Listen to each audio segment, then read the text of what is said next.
Hi, this is Jaden Han, and this is lesson 1 for YLOC 7th grade. So the first set involves evaluating expressions, so we can try out a few problems to understand the concept. So when it says, let's try out the first one, b3 minus 21 divided by 5 times b plus 9, when b equals 3. So when it says when b equals 3, all you have to know is that you plug in 3 wherever it says b. So it says b right here and b right there. So you plug in b, so 3 to the power of 3 minus 21 divided by 5 times 3 plus 9. So let's see, 3 to the power of 3 is basically just saying 3 times 3 times 3, which simplifies to 27. So 27 minus 21. And then 5 times 3 is 15. So 15 plus 9. So 27 minus 21 simplifies to 6. And 15 plus 9 simplifies into 24. And then this could be simplified even further since both numerator and denominator are divisible by 6. So 6 divided by 6 is 1, and 24 divided by 6 is 4. So there, that gets you your final answer of 1 over 4. So let's try out the next problem.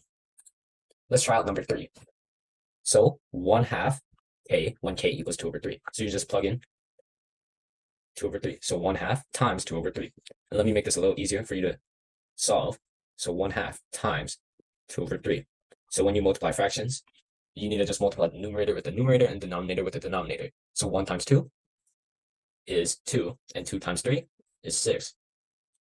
So that could be simplified a little bit further since the numerator and denominator are divisible by 2. So 2 divided by 2 is 1, and 6 divided by 2 is 3. And that gets you your final answer of 1 over 3. So let's try out, that's basically just like the basic concepts of it. So let's try out a bit tougher problems. So let's try out number 7. So b over c when b equals 24 and c equals 2.5. So as you can see, there's like two variables in this problem. So you need to plug in 24 wherever it says b and 2.5 wherever it says c. So that gets you 24 over 2.5. And as you know, when it's 24 over divided by 2.5, it's basically the same as division, where the numerator is being divided by the denominator. So let me rewrite this for you. And that's all there is to solve. So you'd have to put the 24 on the inside and the 2.5 on the outside. As you know, when you're solving division problems with decimals, you would have to move the decimal place so that makes a whole number, and you do the same for the inside. So you move it to the right by 1. So you move the 1 on the inside to the right by 1. So let's solve this. How many times does 25 can't go into 24, so you'd have to go to the next place value. How many times could 25 go into 240? Well, if we know that, this is basically how I solve it. Well, if we know that 25 times 10 is 250, which is too big, why not try 25 times 9? So 5 times 9 is 45, so you put the 5 on the bottom and the 4 on top, and then 2 times 9 is 18, and then you add the 4, so that gets you 225. So you put the 9 here, and then minus 225, and that gets you 15. So next you could do is, remember there's a decimal point place right here, or decimal point. You could add another 0 since 240.0000 is applicable. So 150, and you drag the 0 down. So let's see how many times 25 can go into 150. Well, as you know, 25 times 5 is 125. So let's see if we add another 25. So 5 times 6 is 0, or is 30. So you put the 0 here and the 3 on top. And then 2 times 6 is 12, and you add the 3. So 150. Well, that gives you 150 right there. And that 150 minus 150 is 0. So your final answer would be 9.6. Of course, if this was an actual tutoring session, I'd have given you more time to, solve this. I know it's kind of hard to do this all in your head and immediate. But yeah, so let's try out. So that's pretty much all for this first set of problems. Let's try out evaluating expressions using order of operations. Order of operations is a really important term that you should remember. It's pretty much present throughout all of high school, and you should use this in when you're solving basic math problems. And don't be worried if you don't know what order of operations is. It goes by another name that's a lot more popular and taught in more elementary schools, and that is PEMDAS. So that should ring a bell. So PEMDAS stands for parentheses, expression, exponents, multiplication, division, addition, and then subtraction. So that basically tells you there's an order to how you should solve problems. So let's try out number 1, number 2, and number 5. Sorry, we could scroll down a little bit. So yeah, number 1, 48 divided by 4 to the power of 2 plus 3 over 5. So as you can see, there's a bit of division here, there's addition, and there's also exponents. So looking at the order of operations, which one should come first? Well, if you said exponents, then you're correct, because that is first, or that comes before division and addition. So 48 divided by 4 to the power of 2. 4 to the power of 2 is 4 times 4, which is 16. So next, there's addition and division left. Well, so what should come first, division or addition? Well, since division comes first, you would divide first. So 48 divided by 16 is equal to 3. And so 3 plus 3 over 5. And then finally, addition is all that's left. So it's 3. That gets you your final answer of 3. 3 and 3/5. So as I said, we'll try out number 2 next. So as you can see, there's a bit of exponents here. There's also parentheses, subtraction, and also multiplication. Since this over here could just be rewritten to 12 times 6 minus 3.5 squared. So what should come first, the parentheses, exponents, multiplication, or the subtraction? If you said parentheses first, you're correct. So we would have to solve everything that's in the parentheses. So 12, so 6 minus 3.5.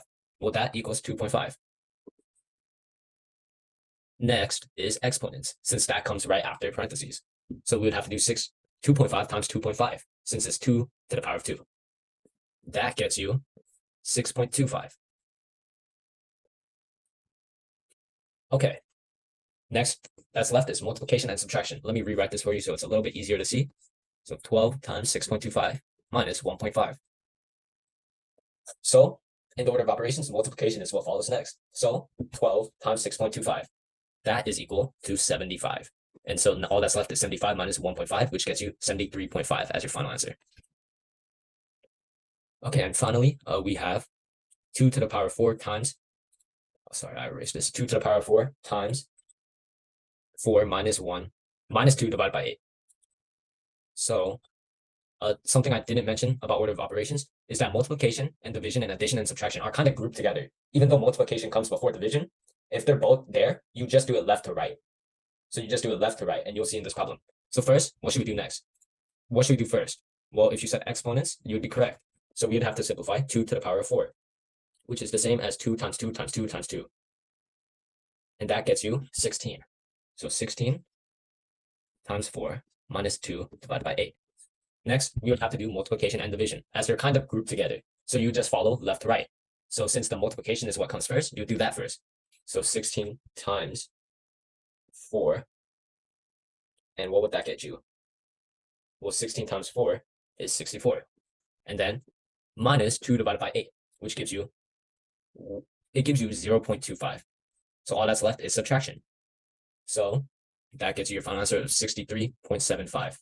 So just for order of operations, just remember, parentheses come first.